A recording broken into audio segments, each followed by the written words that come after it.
JDU ने आज अपना विस्तृत घोषणा पत्र जारी किया है। हमारे साथ अशोक चौधरी हैं जो कि बिहार सरकार में मंत्री और कार्यकारी प्रदेश अध्यक्ष हैं। सर, आज विस्तृत घोषणा पत्र जारी किया, 7 निश्चय भाग 2।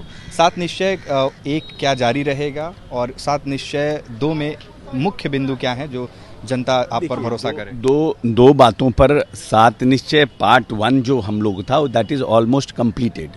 मतलब अगर कोरोना का अगर काल को हटा दीजिएगा तो हमारे समझते हैं कि हमारे चुनाव में जाने से पहले ये पूरा 100% कंप्लीट हो जाता। लेकिन कोरोना काल में क्योंकि 5-6 महीने काम की प्रगति धीमी रही, इसीलिए कहीं कहीं हम 10-5% काम पीछे रह गए हैं। हर घर नल जल में या बाकी योजनाओं में कुछ जगहों पर हम 10-15% पीछे रह गए। जहाँ तक 7 निश्चय 2 का सवाल है, 7 निश्चय 2 पर माननीय नेता ने इस प्रदेश के जो युवा हैं उनके ऊपर एम्फसाइज किया है। ग्रामीण अर्थव्यवस्था को कैसे हम सुदृढ़ करेंगे उसके ऊपर उन्होंने ध्यान दिया है। इस प्रदेश में जो आधी आबादी महिलाओं की है हम उसको कैसे और एम्पावर्ड करें और उसके लाइवलीहुड को हम बेटर करें उसके ऊपर एम्फसाइज किया है। नल जल और नली गली आपका काफ़ी चर्चित ये प्रोग्राम रहा बीते 5 साल में नीतीश जी का, लेकिन उस पर विवाद भी काफ़ी हुआ। कई जगह से उस पर भ्रष्टाचार के आरोप लगे, कई जगह से उसकी खस्ता हाली की भी तस्वीरें आई कि जो नल जल लगा दिए गए हैं लेकिन पानी नहीं आ रहा है, कहीं पाइप उखड़ा हुआ है, कहीं कुछ सड़क नहीं बनी है। नहीं, देखिए, ये बात शिकायत आई थी क्योंकि हम लोगों ने बहुत सी चीज़ों को पंचायतों को दिया था, क्योंकि ये स्कीम्स को हम चाहते थे कि इन 5 सालों में इसको हम कंप्लीट कराएं।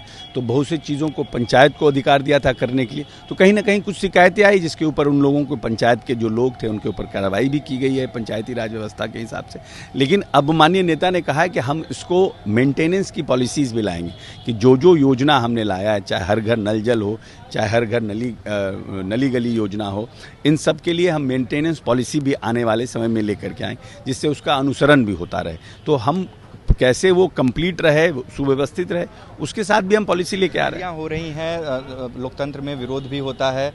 नीतीश जी के सामने कल परसा में कुछ लोगों ने लालू यादव जिंदाबाद के नारे लगाए। नीतीश जी काफ़ी भड़के हुए नजर आए मंच से, और कल जिस तरीके से परिवार का मुद्दा उठाया, लालू परिवार के विरोधी कह रहे हैं कि लालू जी मर्यादा भूल गए, माफ़ करिएगा, नीतीश जी मर्यादा भूल गए हैं, भाषाई मर्यादा उन्होंने खो दी है, राजनीतिक जो है वो मर्यादा उन्होंने खो दी है। विरोधी आरोप लगा रहे हैं। नहीं, देखिए, विरोधी के आरोप लगाने से बहुत हम लोगों को कोई फ़र्क नहीं पड़ा, क्योंकि परसा की मीटिंग में हम लोग खुद मौजूद थे और वहाँ पर कुछ 2-4 लोग वो चंद्रिका राय को जब भाषण वो दे रहे थे तो उनको हुड आउट कर रहे थे, वो कोई किसी के पक्ष में नारा नहीं लगा रहे थे। तो 2-4 लोग वहाँ पर, इतने हजारों लोग थे, को ऐसा कूल खोते हुए कभी देखा नहीं जाता। क्योंकि लोग वहाँ पर दे वर ट्राइंग टू बदतमीजी कर रहे थे ना। तो 5 आदमी मिलकर हजारों आदमी की मीटिंग खराब नहीं कर सकता है ना, वो 4-5 आदमी। नीतीश जी को काफी संयमित नेता माना जाता है, सार्वजनिक मंच से वो कभी इस तरीके से बोलते नहीं हैं। बिल्कुल, उन्होंने पूरी तरह से संयमित होकर के उन्होंने भाषा का प्रयोग जो किया,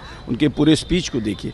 और प्रदेश की किसी बेटी के मान और सम्मान का सवाल था, तो उन्होंने इस बात का उल्लेख किया वहाँ पर कि किस तरह से अपमानित किया गया, किस तरह के, और आप यहाँ पर आके 4-5 लोग मीटिंग खराब कर। हमको नहीं लगता है कि ये तो लेसन है कि भाई आपको वोट देना नहीं देना है। भाषा मीटिंग को जाकर के 2-4 लोग जाकर के डिस्टर्ब करते हैं, किसी व्यक्ति के खिलाफ में नारा लगाते हैं, चंद्रिका राय के खिलाफ में नारा लगा रहे, तो उन्होंने उसको बड़ा संयमित रूप से उन्होंने बात अपनी रखी। हमको नहीं लगता है कहीं। पासवान आपके खिलाफ हर सीट पर चुनाव लड़ रहे हैं, जितनी सीटों पर लगभग आप लड़ रहे हैं, कितना डैमेज करेंगे वो आपको? क्योंकि वो लगातार ये कह रहे हैं कि नीतीश जी और आपकी पार्टी ने उनके पिता का अपमान किया है, जीते जी भी और मरने के बाद। हमको नहीं लगता है कि अब मरने के बाद क्या किया नहीं किया पूरी प्रदेश की जनता ने देखा।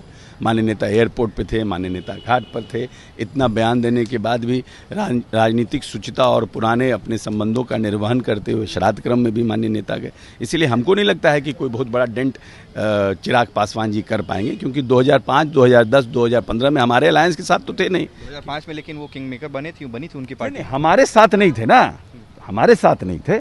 2005 फरवरी में, पर उनके बाद उनकी क्या स्थिति हुई थी सबको जानते। आप पिछली बार से ज़्यादा सीटें लाएंगे या आपको लग रहा है कि कुछ सीटें कम हो सकती हैं? नहीं, हमारी सीटें बढ़ेगी और नीतीश जी के चेहरे पे लोगों को भरोसा है और नीतीश जी के चेहरे पे लोगों को उम्मीद है, इसीलिए हमारी सीटें बढ़ी। लेकिन एक बहुत लंबा समय होता है एंटी इनकम्बेंसी के लिए, तो आपको लगता है नहीं है कि नीतीश जी के लिए एंटी इनकम्बेंसी भी है? नहीं, हमको नहीं लगता है। 15 साल नीतीश कुमार ने प्रदेश को बनाने में काम किया है। जो लोग वोट मांगकर इस प्रदेश में सरकार बनाने का दावा कर रहे हैं, उनके माता पिता कहाँ हैं और किन किन केसों में हैं। नीतीश कुमार ने नैतिक शुचिता और ईमानदारी का प्रदर्शन किया है सार्वजनिक जीवन में। 10 साल भारत सरकार में मंत्री रहे, 15 साल बिहार के मुख्यमंत्री रहे, एक धूर जमीन खरीदने का काम नहीं किया। और इनके ऊपर क्या क्या आरोप लगता है, किस तरह से सार्वजनिक जीवन इन लोगों ने जिया है, ये खुद जानते हैं। लेकिन जो भीड़ आ रही है उनकी रैलियों में, तो वो दावा कर रहे हैं कि ये परिवर्तन की भीड़ है। हमारे यहाँ भी, हमारे मीटिंग में भी भीड़ आ रही है।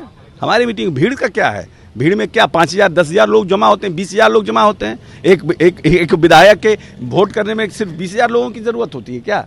कोरोना का डर नहीं है? जो भीड़ जुट रही है, चाहे उनकी रैली में चाहे आपकी रैली में। इलेक्शन कमीशन को निर्णय करना है इसके ऊपर। इलेक्शन कमीशन जो डिसाइड करेगा उसको हम लोग फॉलो करेंगे।